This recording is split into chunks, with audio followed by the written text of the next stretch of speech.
Good evening, my fellow Americans. Over the past few weeks, officials in each state, commonwealth, and district, without regard to party or political preference, have certified the winning candidates. Today, a member of the Electoral College, representing the certified winner, cast their votes for President and Vice President of the United States in an act just as old as our nation itself. And once again, in America, the rule of law, our Constitution, and the will of the people prevailed. Our democracy pushed, tested, threatened, proved to be resilient, true, and strong. The Electoral College votes, which occurred today, reflect the fact that even in the face of a public health crisis unlike anything we've experienced in our lifetimes, the people voted. They voted in record numbers. More Americans voted this year than have ever voted in the history of the United States of America. Over 155 million Americans were determined to have their voices heard and their votes counted.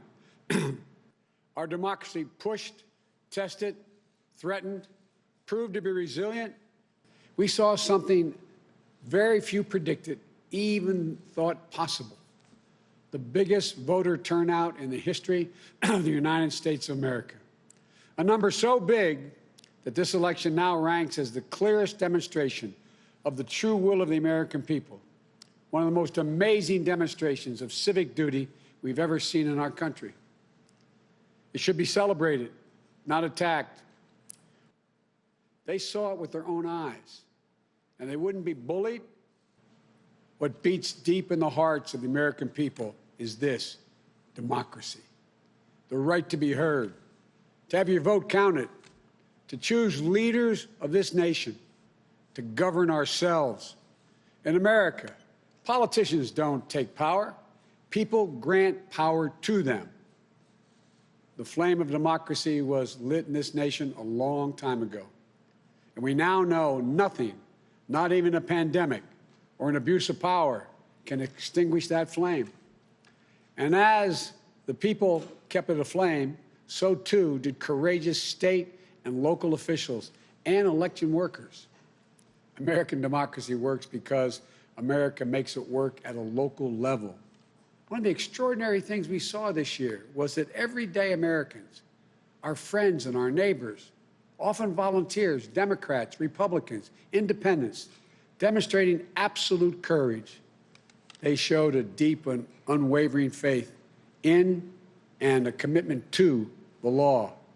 They did their duty in the face of a pandemic.